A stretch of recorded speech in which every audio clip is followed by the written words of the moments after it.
അത് കഴിഞ്ഞിട്ടുള്ള പിന്നെ ഒരു ഇതേതായിരുന്നു അടുത്ത മൂവിയിൽ ഇത് കഴിഞ്ഞിട്ടുള്ള കോൾ എങ്ങനെയായിരുന്നു?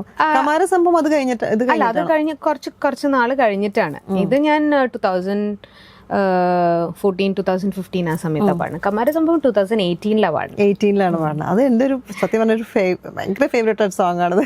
അതെ, അത് ഈ പറഞ്ഞ മാതിരി അതില് ചേട്ടൻ കറക്റ്റ് ആയിട്ട് പറഞ്ഞു, ദിവ്യ സ്ഥിരം പാടുന്ന സ്റ്റൈല് വേണ്ട, നമുക്ക് റോ സിംഗിങ് ആണ് വേണ്ട. ഇതേമാതിരി റെട്രോ ടൈമാണ് കാണിക്കുന്നത്. അപ്പൊ ഇപ്പോഴത്തെ ഉള്ള ബ്യൂട്ടിഫിക്കേഷൻസ് ഒന്നും വേണ്ട.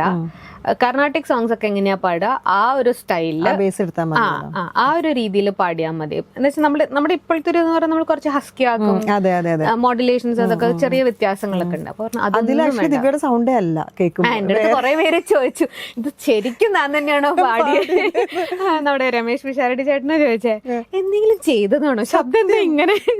ഞാൻ പറഞ്ഞു, ചേട്ടൻ ഞാൻ റോ ആയിട്ട് പാടിയത്. ഓഹോ, അപ്പൊ ഇതാണല്ലേ തന്റെ ശരിക്കുള്ള ശബ്ദം എന്ന് ഓപ്പൺ ആയിട്ട് ചേട്ടൻ ചോദിച്ചു. കർണാട്ടിക് സ്റ്റൈലിൽ നിന്ന് പാടിയതാണ് എന്ന് പറഞ്ഞു.